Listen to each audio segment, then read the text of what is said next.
$1.3 trillion in global cryptocurrency cross-border payments are estimated to occur in this year alone by a recent Statista article. So more usage, more adoption, easier, faster, and secure. That's why this $1.3 trillion in global cross-border crypto payments are happening right now. So what does that mean? Well, that's a lot of money that's projected to be used this year to do business internationally. Now, why would the business be taking place in cryptocurrency and not using the traditional banking system? Great question, and I've got the answers for you.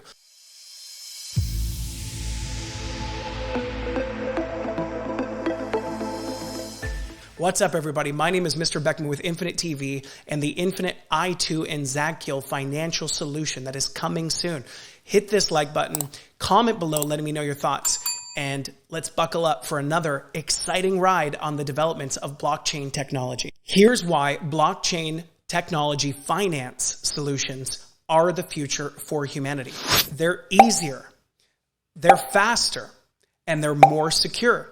So if you're wanting to do business overseas, let's say you're wanting to buy some goods or services, let's say you're buying land, real estate, vehicles, and you're doing anything outside of your existing country, sending a wire payment not only can take days sometimes to clear and land in the account of where you're sending it, but then also the banks in other countries have sometimes a very complicated process of verifying those funds are not to do with drug trafficking or terrorism. So obviously, if you can send a blockchain cryptocurrency payment for buying real estate or goods and services overseas, which go through instantly, are fully secure, and on the blockchain ledger, which can't be edited or hacked, it's a much better solution to use. And that's why the global cryptocurrency, we call it cross-border, it just means sending money overseas to different countries, is expected to reach $1.3 trillion this year. And so that is a great sign. It's a great trend. It means it's getting more and more used. It means that as it gets used more, blockchain solutions are the future. And if you have an opportunity to start using them and benefiting from them yourself, or you can buy, let's say, the tokens or the blockchain currencies that are associated with these solutions, you can prosper as the world starts using them more and more. So not only is the crypto blockchain payment system and technology available easier, faster, and more secure, it's also way less expensive than the traditional banking system. And I'll give you an example of how crypto and blockchain payment systems compare to the normal banking system from my own life. So recently, my wife and I have purchased some property in Costa Rica. So we have to use the traditional banking system for this purchase. We have to wire monies from a United States bank account to a Costa Rican account. That might happen the same day, but oftentimes it can take a few business days to get there. The Costa Rican banking system, in order to prevent drug trafficking and terrorism, ask you at the very beginning of the year for your Costa Rican bank accounts. And this is the same scenario, is my understanding, with Mexico and Southeast Asia and a large part of Europe as well. So similar story applies elsewhere. But the Costa Rican system asks you to estimate the exact amount of money you're going to be putting in your bank account every single month throughout the entire year. So imagine if something comes up and you need to replace the brakes on your vehicle and you have to put more money in the account than you projected, let's say 6 or 8 months earlier. Well, when your account receives more money than the amount you submitted at the beginning of the year, your account can get frozen. The bank actually stops and holds all the monies in that account.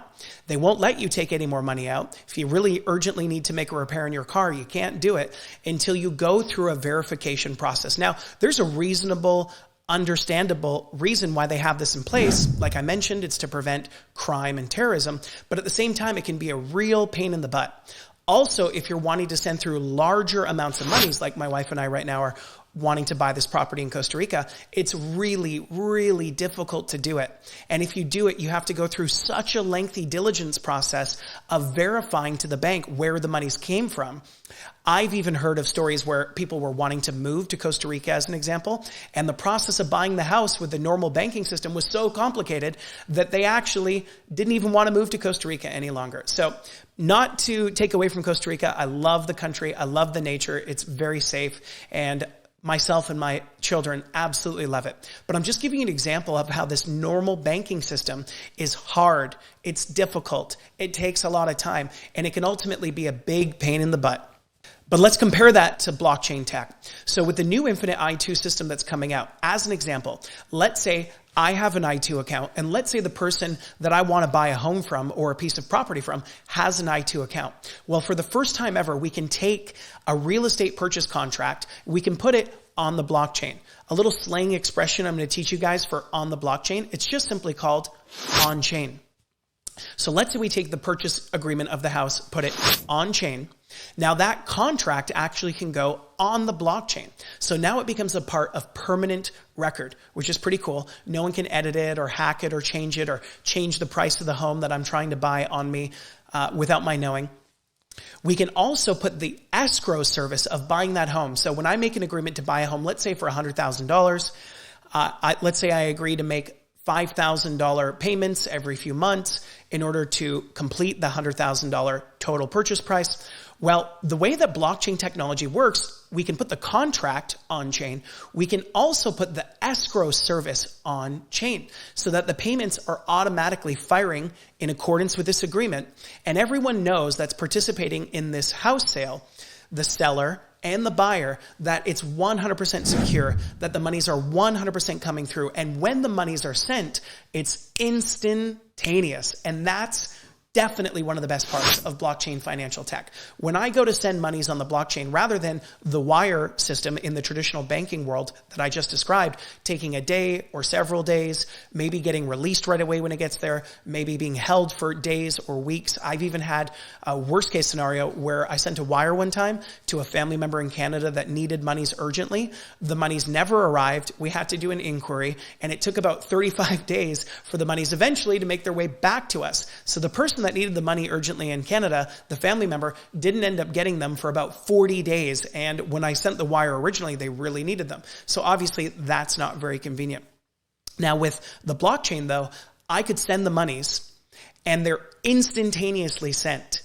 The longest I've ever seen it take for someone to receive the monies in their blockchain wallet, or in this case, we're talking about the I2 system as an example, is an hour. And it doesn't matter how large of an amount you're sending, and it doesn't matter where in the world that they are receiving the money. So that's pretty cool. And with the I2 system that's launching very soon, which you can get access to on Infinite TV, that transaction, if I have an I2 account, and let's say the seller of the house has an I2 account, that entire transaction of me sending the monies to them is 100% secure. And as a result, it's 100% insured. So if I'm sending it from an I2 account to another I2 account, the person receiving the funds knows it's 100% insured, which is pretty cool.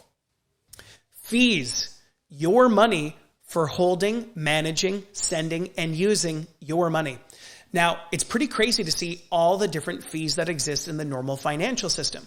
As an example that I was using just now for buying a home in another country, well, when I send a normal wire within the United States or Canada, it's typically about $35 to $45. Well, when you start sending international wire transfers, not only are they delayed, but they can actually cost even more money. On average, it's about $45 to $75. But did you know when you're sending money through blockchain technology, no matter how much you're sending, the fee can be actually very low. Using the Binance Smart Chain, which is available within the I2 financial solution, your account will charge you around about, let's say, 20 to 35, maybe 65 cents to send monies wherever that person is for whatever it is you're sending them for. So that's pretty cool. So you're saving monies, it's getting there faster, and it's more secure.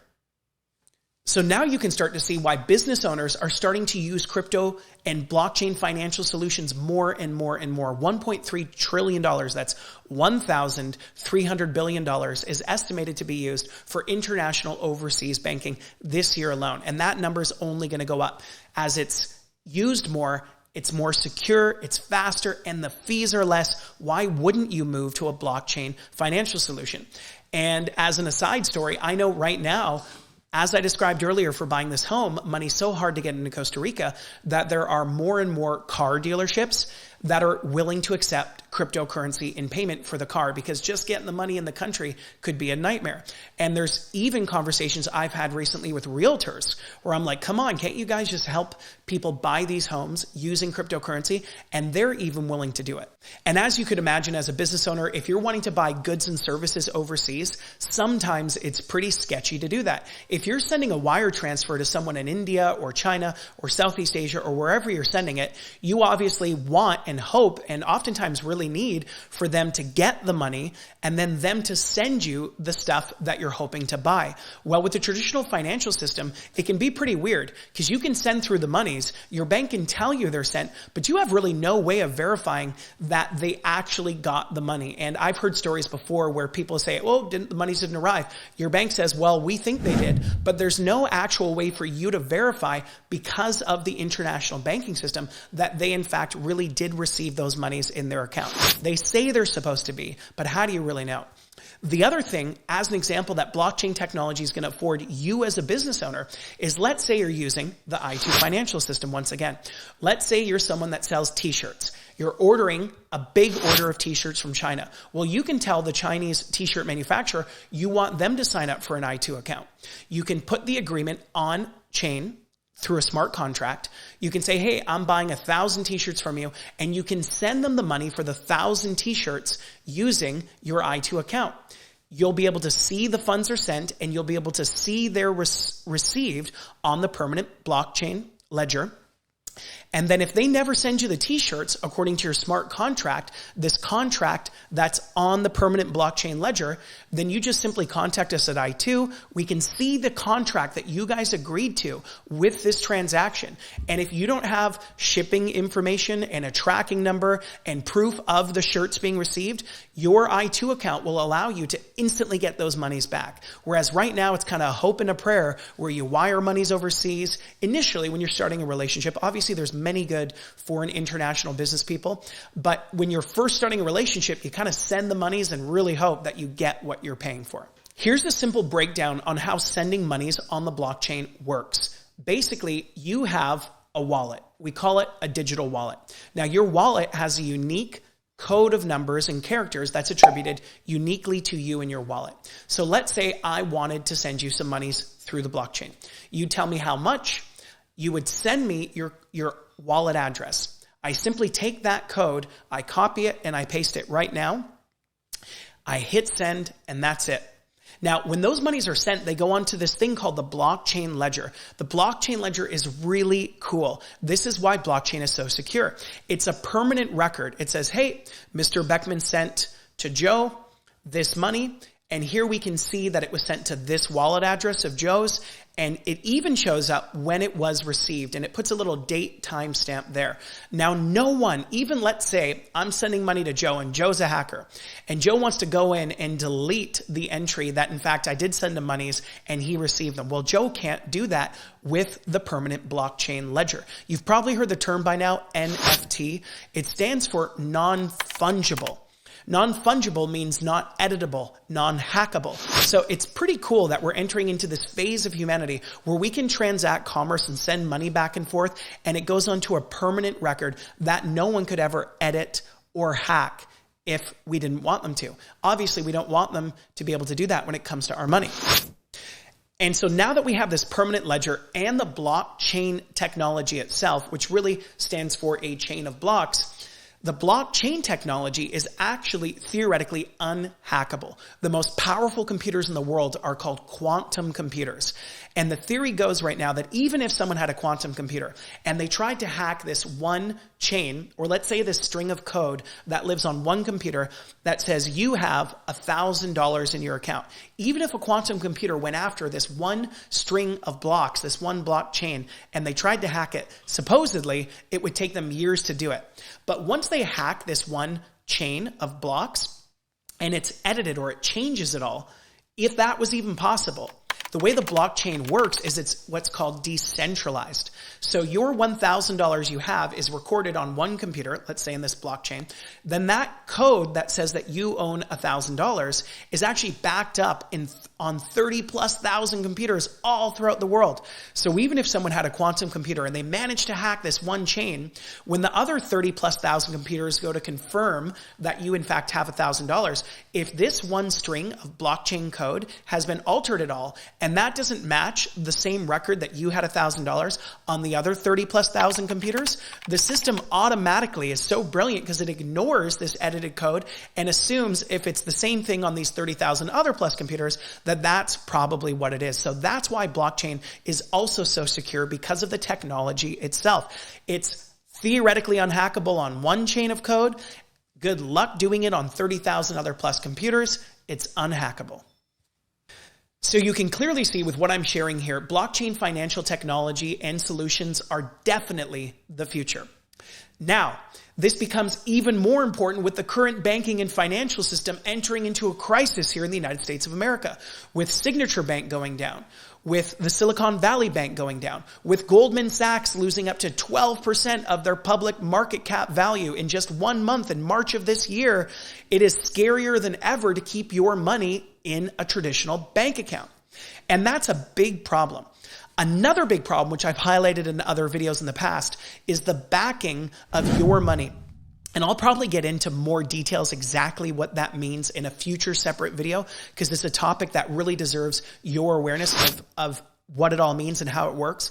But effectively what it means is right now when you go to look in your bank account in a normal United States bank or Canadian bank or most of Europe and really most of the world's traditional banking system, when you see an amount, let's say it says you have $1,000 in there, oftentimes the bank is actually making bets with your money and they're lending out money. It's called the fractional reserve system. So even though you see $1,000 there, you might not actually have that $1,000. That's how when Silicon Valley Bank poof, overnight goes up in smoke, you actually don't have your money. And the United States banking system needs the FDIC, the insurance system for the banking system, to bail out that bank.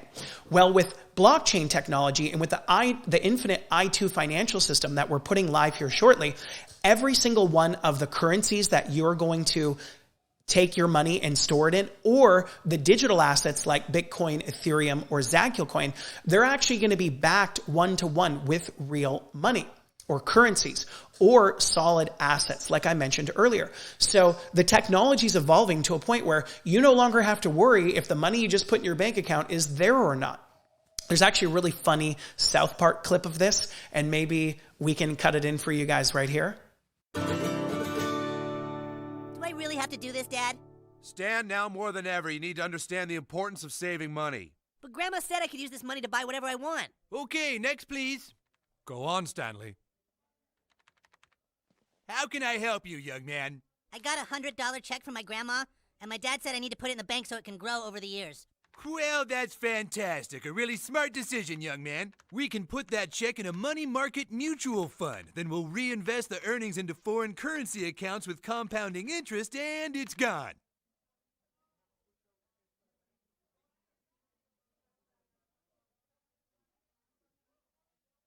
What? It's gone. It's all gone. What's all gone? The money in your account. It didn't do too well. It's gone. What do you mean? I have $100. Not anymore, you don't. Poof. Well, what can I do to get back I'm sorry, sir, but this line is for bank members only. I just opened an account. Do you have any money invested with this bank?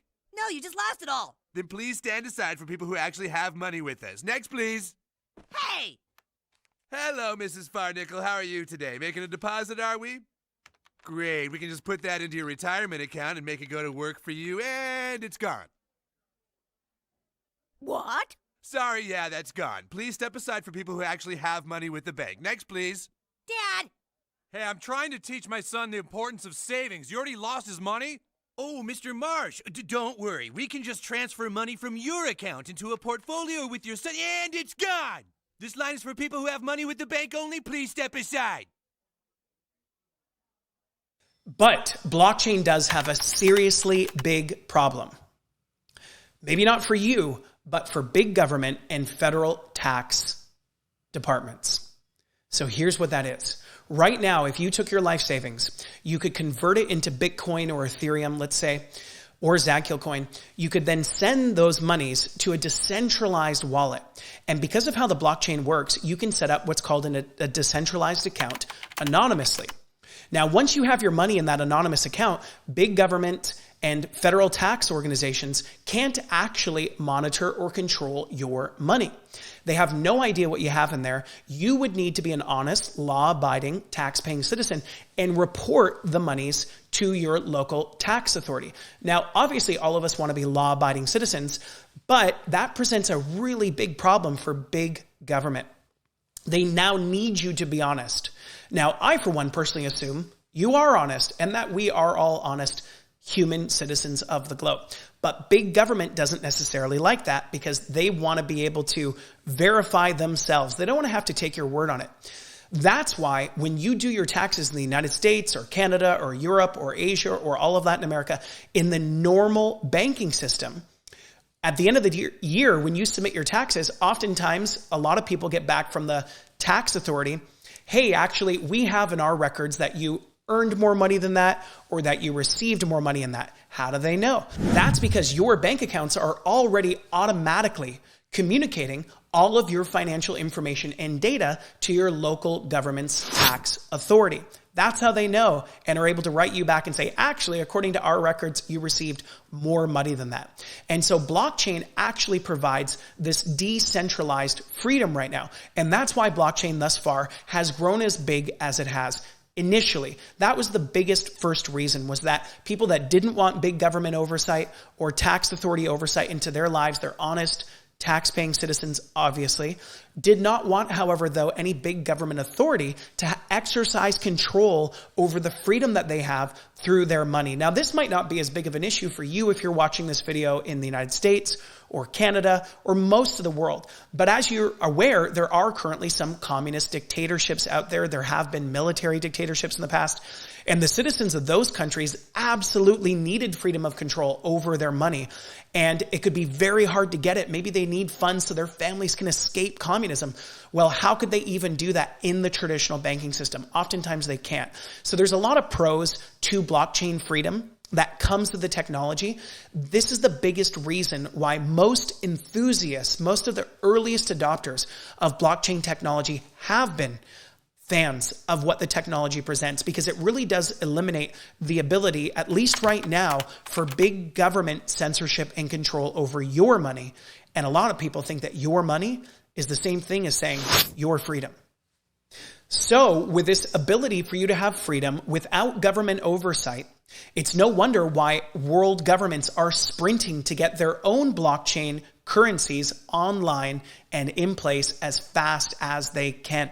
And that's why they're launching the Central Bank Digital Currency Initiative. Now, this Central Bank Digital Currency Initiative, I cover it in an entire video, which you can find here on YouTube if you go to our Infinite YouTube channel, is receiving a lot of negative criticism and a lot of pushback. A lot of people are going, whoa, wait a minute. I don't want you to have 100% control over my money. I don't want you to be able to delete it or set an expiration date or tell me what I get to do or don't get to do with it. So you let me know in the comments below if you want the government to have that kind of control over your money or not. Some people think it's a safe, secure alternative to the banking system going down and to criminal acts like the FTX SBF project that took place last year.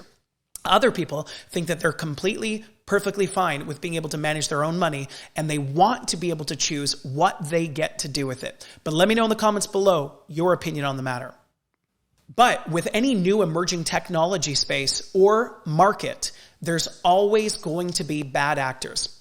And that's what FTX was. The exchange here in the United States that last year was proven to have criminally stolen, I don't know the exact number because the court case is still flushing out, but it looks like more than $10 billion. Now, this was a blockchain exchange project.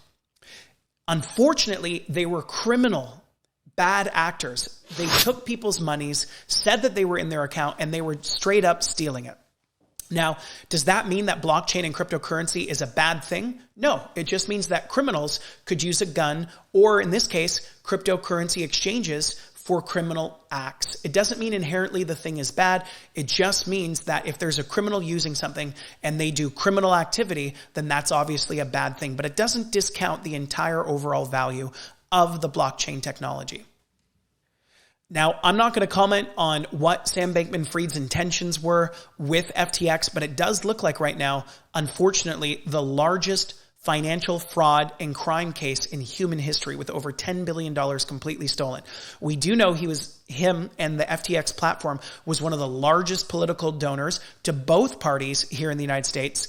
But I am not saying that those enormous political donations have anything to do with the fact that he didn't actually make it to the public televised congressional hearing to tell the American public what it was he really did. And I am definitely not saying that that's why there hasn't been a lot of media follow-up and press coverage after that incident took place. Now, actually, the good news of blockchain technology is that it's so secure. As an example, the new Infinite I2 financial solution is 100% secure, and for the first time for your money and your assets is 100% insured. The Infinite I2 system is actually insured by the world's largest insurance provider, Lloyd's of London. So 100% of your money is fully insured, and there's actually no limit to that amount. So if someone's blessed enough to have tons and tons and tons of money, it doesn't matter how big that number is. When they put it in their I2 account, it's fully insured. And here's where the Infinite I2 solution gets really exciting. The peer-to-peer solution and feature of the I2 system. That means sending money back and forth to a friend or to another I2 user. So let's say you want to buy something online. Well, similarly to how when you go to a website, it says checkout with PayPal, you're going to see a checkout with I2 button. So that means that company, that business, that online website, that store has an I2 merchant account, which you'll be able to get to if you're a business owner in your Infinite TV I2 account. Well, if you already have an I2 account, you just click the button, follow the easy checkout step. Now that's great for that business because they know that those monies are 100% secured and the transaction is going to 100% land in their account. Now, as a consumer, as someone buying a product or service, it's the best ever for you too, because you can now rest assured that if that business owner doesn't ultimately deliver the product or service to you that you bought, our team can easily look, see that you in fact sent the monies, that they definitely got it. And if it's proven that you didn't get what you paid for, they can instantly send the monies back to you. So that's pretty cool. All right. And with cryptocurrency payments set to hit $1.3 trillion in international trade this year, I'm predicting that number's only going to go up year over year because cryptocurrency and blockchain financial solutions are making it easier, safer, more secure, and in the unique circumstance of the I2 financial solution, are 100% insured. And that is a really great thing for humanity, and I'll tell you why. So right now, at the time I'm recording this video, there's potentially, unfortunately, on the horizon, the threat of World War III. Well, did you know that historically, the easier it gets for us to do trade with each other as individuals and as countries, the more trade that's going on, the less likely it is to have a war. Why? Because war is expensive, and doing business is profitable. And so if we can get solutions like this that allow international trade to be even easier so that even more international business is happening between the countries, then believe it or not, if let's say Russia in the United States, China in the United States are able to do even more business with each other, well, if that amount of business they're doing way outweighs the cost of going to war, then why would they go to war? So making business easier and more abundant and more prosperous amongst us as individuals, the citizens of these countries, and making the countries easier to do business with each other has proven historically to prevent and help for war and armed conflict not to take place. You might have already known that, but if you didn't know that, that's got to be worth a like of this video. Thank you very much for watching this video. My name is Mr. Beckman with Infinite TV and the soon to be coming to you I2 financial solution that's 100% secured and 100% insured. Be well.